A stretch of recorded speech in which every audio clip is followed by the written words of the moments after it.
അതിൻ്റെ തുടക്കത്തിൽ തന്നെ എന്തു ചെയ്യും? അനാവരണം ചെയ്ത് കാണിക്കുക എന്നുള്ളത് നമ്മുടെ മഹാരഥന്മാർ, നമ്മുടെ മഹായോഗിമാർ സ്വീകരിച്ചിട്ടുള്ള ഒരു രചനാ സമ്പ്രദായം ആണ്. അപ്പോൾ ഏതൊരു കാര്യത്തെ അറിയാനാണോ നമ്മൾ മുന്നോട്ട് പോകുന്നത്, ആ അറിയേണ്ട കാര്യത്തെ ആദ്യം തന്നെ എന്തു ചെയ്യും? വെളിപ്പെടുത്തും.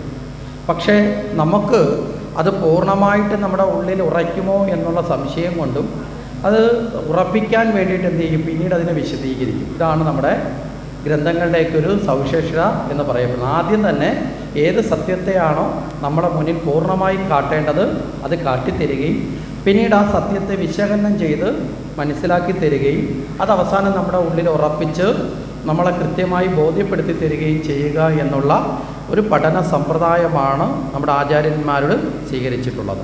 ഇവിടെ നമ്മൾ ഭാഗവത മാഹാത്മ്യം തന്നെ പറയുമ്പോൾ അതിൻ്റെ ആദ്യത്തെ ഒരു ശ്ലോകമുണ്ട്. ഭാഗവതം എന്തിനാണ് എന്ന് ചോദിച്ചാൽ ആ ഒരൊറ്റ ശ്ലോകത്തിൽ നിന്ന്, നമ്മൾ കൃഷ്ണാരാധന എന്തിനാണെന്ന് ചോദിച്ചാൽ ആ ഒരൊറ്റ ശ്ലോകത്തിൽ നിന്ന് തന്നെ നമുക്കതിൻ്റെ പൂർണ്ണ അർത്ഥത്തിലേക്ക് എത്തുന്ന നിലയിലുള്ള ഒരു ശ്ലോകമുണ്ട്. ഓം സച്ചിദാനന്ദ രൂപായ വിശ്വോൽപത്യാദി ഹേതവേ താപത്രയ വിനാശായ ശ്രീകൃഷ്ണായ വയം നമഃ. നമ്മൾ ആദ്യമേ തന്നെ ഈ ശ്ലോകം കൃത്യമായി മനസ്സിലാക്കും. കൃത്യമായി മനസ്സിലാക്കിയാൽ ഭാഗവതത്തിൻ്റെ ഉള്ളിലേക്ക് പോകാൻ വളരെ എളുപ്പമാണ് എന്ന് മാത്രമല്ല ഉള്ളിലേക്ക് പോകാനുള്ള താല്പര്യവും വർദ്ധിച്ചു. ഓം സച്ചിദാനന്ദ രൂപായ, ഇവിടെ ഓം എന്ന് പറയുന്നത് പരമമായ തത്വത്തെയാണ്, പരമമായ ഈശ്വര വാജ്യത്തെയാണ് ഓം എന്ന് പറയപ്പെടുന്നത്. അകാര ഉകാര മകാരാദികളോടെ ത്രിഗുണാത്മകമായി നിൽക്കുന്ന സ്വപ്നജാഗൃത സുഷുപ്തി എന്ന അവസ്ഥാന്തരങ്ങളുടെ വിശേഷങ്ങളെ എല്ലാം ചേർത്ത എല്ലാ മന്ത്രങ്ങളിൽ വെച്ച് ഏറ്റവും സൂക്ഷ്മമായ മന്ത്രം ഓംകാരം ആണ്, പ്രണവ മന്ത്രമാണ്. അപ്പോൾ ഓം എന്ന ആ മംഗളവാദ്യായ മന്ത്രം ആദ്യമേ ചൊല്ലി അത് കഴിഞ്ഞാലോ സച്ചിദാനന്ദ രൂപായ, ഭഗവാന്റെ രൂപത്തെയാണ് പറയുന്നത്. മനസ്സിലായില്ലേ? നമ്മളൊക്കെ ഈശ്വരൻ്റെ രൂപത്തെ അന്വേഷിക്കുകയാണെങ്കിൽ വളരെ എളുപ്പം നമുക്ക് ആ രൂപത്തെ കാണാൻ സാധിക്കുന്ന വർണ്ണനയാണ് ഇവിടെ ഉള്ളത്. സത്ത് ചിത്ത് ആനന്ദം. അപ്പോൾ ചോദിക്കും, നമ്മളിപ്പോൾ ഈ കാണുന്ന കൃഷ്ണൻ്റെ ഓടക്കൊണ്ട് ഊതിക്കൊണ്ടിരിക്കുന്ന രൂപം കൃഷ്ണൻ്റെ അല്ലേ? അല്ലെങ്കിൽ അമ്പ ഇതുകൊണ്ട് നിൽക്കുന്ന കൃഷ്ണൻ്റെ അല്ലേ? അല്ലെങ്കിൽ കുതിരയെ തെളിയിക്കുന്ന കൃഷ്ണൻ്റെ അല്ലേ? അല്ലെങ്കിൽ ശിവൻ്റെ രൂപം? അതൊക്കെയാണ്. പക്ഷെ അതൊക്കെ ദേവതാരൂപങ്ങളായിട്ടാണ്. പരമമായ ഈശ്വര സ്വരൂപം എന്ന നിലയിൽ നമ്മൾ നോക്കുമ്പോൾ പരമമായ ഈശ്വര സ്വരൂപം എപ്പോഴും എന്താണ്? അവ്യക്തമാണ്. എന്താ അവ്യക്തം എന്ന് പറയാൻ കാരണം? സർവത്ര നിറഞ്ഞു നിൽക്കുന്ന അല്ലേ, സർവവ്യാപിയായ സർവജ്ഞനായ ഒരു രൂപത്തെ നമ്മുടെ ഇന്ദ്രിയങ്ങൾ കൊണ്ട് കണ്ടു തീർക്കാൻ സാധിക്കില്ല. അപ്പോൾ കണ്ടു തീർക്കുന്നതിനല്ലേ നമുക്ക് രൂപം കൽപ്പിക്കാൻ പറ്റൂ, അല്ലേ? കണ്ടറിഞ്ഞതിനല്ലേ രൂപം കൽപ്പിക്കാൻ പറ്റൂ.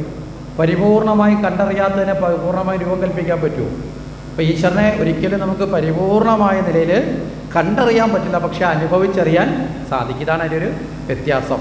അപ്പോൾ ഇവിടെ ഭഗവാന് മറ്റൊരു രൂപതത്വത്തെയാണ് ഇവിടെ വ്യാഖ്യാനിക്കുന്ന ഒരു വേദാന്ത തത്വത്തിലെ രൂപമാണ്. എന്താ? സത്ത് ചിത്ത് ആനന്ദം, 3 വാക്യങ്ങളുടെ സംഗമം. സത്തെന്ന് പറയുമ്പോൾ എന്താ? സത്ത് സത്തെന്ന് പറഞ്ഞാൽ പരമമായ സത്യത്തെയാണ് സത്തെന്ന് പറയും. ഈ പ്രപഞ്ചത്തിൻ്റെ മുഴുവൻ സത്ത് എന്താണെന്ന് ചോദിച്ചാൽ അത് ഈശ്വരൻ തന്നെയാണ്. ഈ സർവ്വതിനെയും നിലനിർത്തിയിരിക്കുന്നതും അല്ലേ, സർവ്വതിനും ആധാരമായിരിക്കുന്നതും സർവ്വതുമായി കാണപ്പെടുന്നതും എല്ലാം ആരാണ്? ഈശ്വരൻ തന്നെയാണ്. അതാണ് പരമമായ സത്ത്. ബാക്കിയെല്ലാം എന്താ? അസത്താണ്. അസത്തിൻ്റെ പ്രത്യേകത എന്താ? അസത്ത് നശിക്കുന്നതും സത്ത് നാശം ഇല്ലാത്തതും. അപ്പോൾ ഭഗവാന്റെ രൂപത്തിലെ ആദ്യത്തെ ഗുണം എന്താ? സത്ത് എന്നുള്ളതാണ്.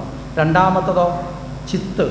ചിത്തെന്ന് പറഞ്ഞാൽ ശാശ്വതമായത്, നാശം ഇല്ലാത്തത്. അപ്പം പരമമായ സത്യമാണ്, അത് നാശം ഇല്ലാത്തതുമാണ്. മൂന്നാമത്തതോ ആനന്ദം. മനസ്സിലായില്ലേ? ഈ ആനന്ദത്തിൻ്റെ പ്രത്യേകത എന്ന് പറഞ്ഞാൽ നമ്മൾ സാധാരണ അനുഭവിക്കുന്ന സന്തോഷത്തെ അല്ല ഇവിടെ ആനന്ദം എന്ന വാക്കുകൊണ്ട് ഉദ്ദേശിക്കുന്നത്. ഇവിടെ ആനന്ദം എന്ന് പറയുന്ന വാക്കുകൊണ്ട് ഉദ്ദേശിക്കുന്നത് ഒരിക്കൽ വന്നു ചേർന്നാൽ ഒരിക്കലും പിന്നെ നഷ്ടപ്പെടാത്തതായ അവസ്ഥയാണ് ഇവിടെ ആനന്ദം എന്ന് പറയുന്നത്. നമുക്ക് സാധാരണഗതിയിൽ ലഭിക്കുന്ന സന്തോഷം അങ്ങനെയാണോ? ആണോ? വയറ് നിറച്ച് ഉച്ചയ്ക്ക് ഭക്ഷണം കിട്ടിയപ്പോൾ ഒരു ആനന്ദമായി അല്ലേ? ആ ആനന്ദം എത്ര നേരം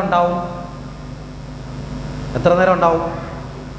അടുത്ത വിശപ്പ് വരുന്നത് വരെ ഉണ്ടാവുള്ളൂ അല്ലേ? അടുത്ത വിശപ്പ് വരുന്നത് വരാകുമ്പോൾ ആ ആനന്ദം പോയി. നല്ലതുപോലെ സുഖമായിട്ടൊന്ന് ഉറങ്ങി എണീക്കുമ്പോൾ ഒരു ആനന്ദമാണ്, അല്ലെ? ഒരു സന്തോഷമാണ്. ആ സന്തോഷം എപ്പം വരെ ഉണ്ടാവും? അടുത്ത ക്ഷീണം വന്നു ചേരുന്നത് വരെ ഉണ്ടാവുള്ളൂ. അപ്പോൾ ഏതൊരു വിഷയത്തിൻ്റെയും നമ്മൾ കാണുന്ന ബാഹ്യമായ സന്തോഷങ്ങളൊക്കെ കേവലയുക്തമാണ് അല്ലേ? അത് ചിലപ്പോൾ ഹ്രസ്വമാവാം, ചിലപ്പോൾ ഒരു കുറച്ച് കാലം നീണ്ടു നിൽക്കുന്നതാവാം. പക്ഷെ അത് സ്ഥായിയാണോ? ഒരിക്കലും സ്ഥായി അല്ല. ഇവിടെ സ്ഥായിയായ ആനന്ദം ഈശ്വരബോധം മാത്രമാണ്. അപ്പോൾ അതാണ് ഭഗവാന്റെ യഥാർത്ഥ രൂപം. സത്താവണം നാശരഹിതമായ സത്യത്തിലുള്ള ബോധം. ആ ആനന്ദമാണ് ഭഗവാന്റെ അനുഭവ രൂപം എന്ന് പറയുന്നത്. അപ്പോൾ ഓം സച്ചിദാനന്ദ രൂപായ വിശ്വോൽപത്യാദി ഹേതവേ. അടുത്ത വരി എന്താ? വിശ്വോൽപത്യാദി ഹേതവേ. ഈ വിശ്വത്തിൻ്റെ മുഴുവൻ ഉൽപ്പത്തിക്കും അല്ലേ, നിലനിൽപ്പിനും നാശത്തിനും, നാശം എന്ന് വെച്ചാൽ ലയനത്തിനും കാരണമായിരിക്കുന്നത് ഏതൊരു സത്യവസ്തുവാണോ അല്ലേ, അതിൻ്റെയൊക്കെ തന്നെ കാരണസ്വരൂപനാരാ? ഭഗവാനാണ്. വിശ്വോൽപത്യാദി ഹേതവേ. അത് കഴിഞ്ഞാലോ താപത്രയ വിനാശായ.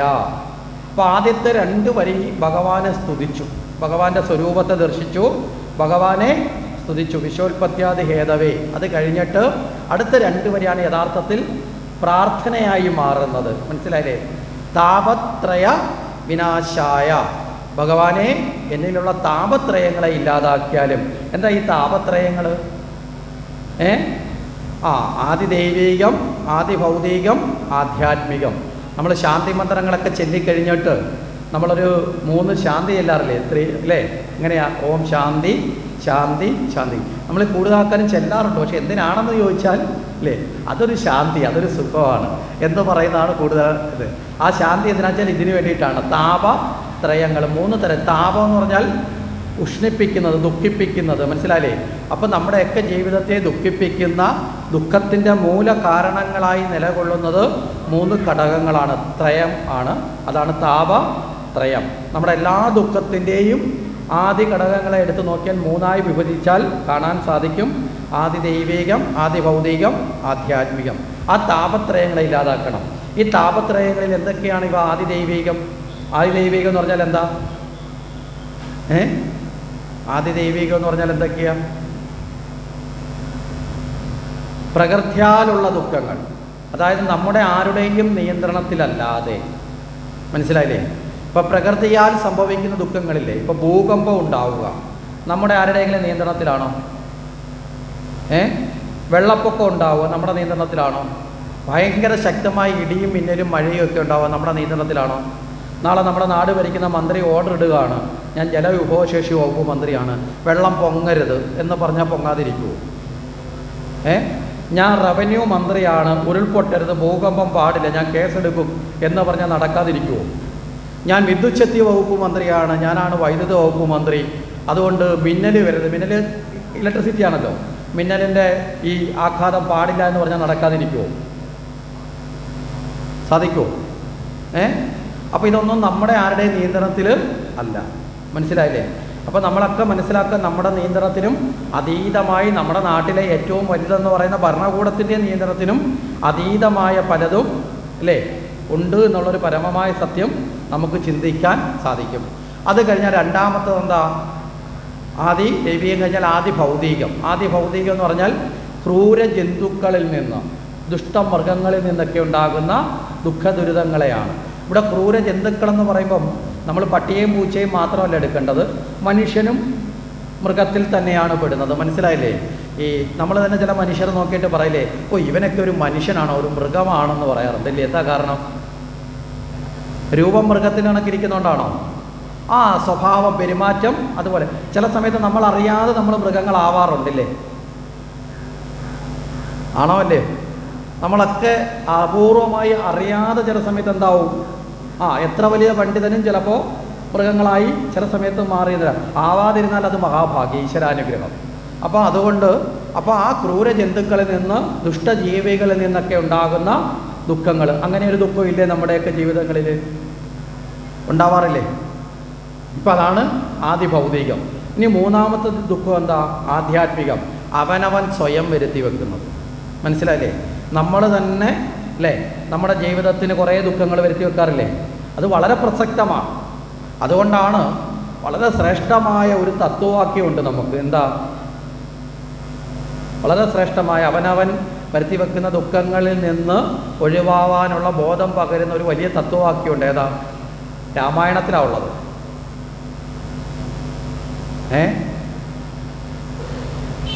ആ തത്വവാക്യം ഏതാ? നമ്മൾ ഏറ്റവും കൂടുതൽ ഓർത്തിരിക്കേണ്ട ഒരു വാക്യമാണ്. നമുക്കൊക്കെ അറിയാം. ഞാൻ ഒരറ്റം പറഞ്ഞ വാക്യം പറയും. താൻ നിരന്തരം ചെയ്തിടുന്ന കർമ്മഫലം താൻ അനുഭവിക്കും. ഈ ബോധം ഉണ്ടെങ്കിൽ ഏത് ദുഃഖത്തിൽ നിന്ന് രക്ഷപ്പെടാം? ആധ്യാത്മിക ദുഃഖത്തിൽ. കാരണം അവനവൻ വരുത്തി വെക്കുന്നതാണല്ലോ. ചെയ്തു പോയതൊക്കെ വന്നു ചേരും, അനുഭവിക്കുക. പക്ഷേ ഇനി ചെയ്യാനുള്ളതെങ്കിലും അല്ലേ നന്നായി ചെയ്യാൻ അല്ലേ, അങ്ങനെ ഒരു കാഴ്ചപ്പാട്, ഒരു വലിയ തത്വവാക്യം നമ്മുടെ മുന്നിൽ. ഈ തത്വങ്ങളൊക്കെ നമ്മൾ വായിച്ചു പോകേണ്ടതല്ല, ജീവിതത്തിൽ ആചരിക്കപ്പെടാനായി സ്വീകരിക്കണം. ഇത് പറയുമ്പോൾ നമുക്കൊരു കൃത്യതയിലേക്ക് വരുത്താൻ നമുക്ക് സാധിക്കുന്നത്, നമ്മുടെയൊക്കെ പല വീടുകളിലും ഇപ്പോൾ ഈ വീടിൻ്റെ ഫ്രണ്ടിൽ ഗുരുവായൂരപ്പൻ ഈ വീടിൻ്റെ ഐശ്വര്യം, ചക്കുളത്തമ്മ ഈ വീടിൻ്റെ ഐശ്വര്യം അല്ലേ, കൊട്ടാരക്കര ഗണപതി ഈ വീടിൻ്റെ ഐശ്വര്യം, ശബരിമല അയ്യപ്പൻ ഈ വീടിൻ്റെ ഐശ്വര്യം എന്നൊക്കെ എഴുതി ഒട്ടിക്കാറുണ്ട് അല്ലേ, ഒരു നെയിം ബോർഡ് വെക്കാറുണ്ട്. സത്യത്തിൽ ഇത് വെക്കുന്നതുകൊണ്ട് എന്തെങ്കിലും ഗുണമുണ്ടോ? ആകെയുള്ള ഐശ്വര്യം ആർക്കാന്ന് വെച്ചാൽ ഇത് വിറ്റാക്കാം. മനസ്സിലായില്ലേ? അയാൾക്കിത് ഒരുപാട് കച്ചവടം നടന്നു, ഇത് കണ്ടുപിടിച്ച ആൾക്ക് ഒരുപാട് കച്ചവടം നടന്ന് അയാൾക്കതുകൊണ്ടൊരു ഐശ്വര്യം ഉണ്ടായിട്ടുണ്ട്, സാമ്പത്തികമായിട്ടെങ്കിലും ഒരു ഐശ്വര്യം ഉണ്ടായിട്ടുണ്ട്. നമ്മൾ ഗുരുവായൂരപ്പൻ ഈ വീടിൻ്റെ ഐശ്വര്യം എന്നൊക്കെ എഴുതി ഒട്ടിച്ചിട്ട് അതിനുള്ളിൽ കംസൻ്റെയും പൂതനയുടെയും കണക്ക് ജീവിച്ചാൽ വല്ല ഐശ്വര്യം ഉണ്ടാവുമോ? ഉണ്ടാവുമോ? പറഞ്ഞൊരർത്ഥം മനസ്സിലായോ? ചക്കുളത്തമ്മ ഈ വീടിൻ്റെ ഐശ്വര്യം എന്ന് എഴുതി ഒട്ടിച്ചിട്ട് അതിനകത്ത് ശുംഭനിശുംഭന്മാരും മഹിഷാസുരനും അങ്ങനെയൊക്കെ നമ്മൾ ജീവിച്ചാൽ വല്ല ഗുണമുണ്ടോ? ഒരു ഗുണം ഉണ്ടാവില്ല. അതിനേക്കാളും നല്ലത് നമ്മുടെ വീടിൻ്റെ മുകളിൽ എഴുതി വെക്കാൻ പറ്റുന്നൊരു വാക്കാണ്, അവനവൻ ചെയ്യുന്ന കർമ്മഫലം അവനവൻ അനുഭവിച്ചിടും.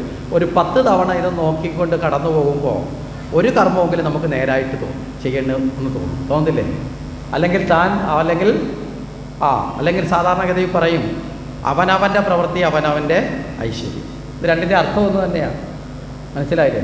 അപ്പോൾ അവിടെ ആധ്യാത്മികമായ ദുഃഖം, ഈ 3 ദുഃഖങ്ങളെ ഇല്ലാതാക്കാൻ താപത്രയ വിനാശായ ശ്രീകൃഷ്ണായ വയന്നുമ, അല്ലയോ ഭഗവാനെ, ഈ താപത്രയങ്ങളെ ഇല്ലാതാക്കാൻ ഞാൻ അങ്ങയെ നമസ്കരിക്കുന്നു എന്നാണ് അവിടെ ആദ്യത്തെ ഭാഗവതത്തിൻ്റെ മാഹാത്മ്യം തന്നെ ആദ്യത്തെ ശ്ലോകം. അപ്പോൾ അതിൻ്റെ അർത്ഥം നമ്മൾ മനസ്സിലാക്കുമ്പോൾ ഈ താപത്രയ ദുഃഖങ്ങളെ ഇല്ലാതാക്കാനാണ് നമ്മൾ കൃഷ്ണാനുസന്ധാനം ചെയ്ത് ഭാഗവതത്തെ ഉൾക്കൊള്ളുന്നത് എന്ന് നമുക്ക് വളരെ സുവ്യക്തമായി മനസ്സിലാക്കാൻ സാധിക്കും, നമുക്ക് കാണാൻ സാധിക്കും. ഇനി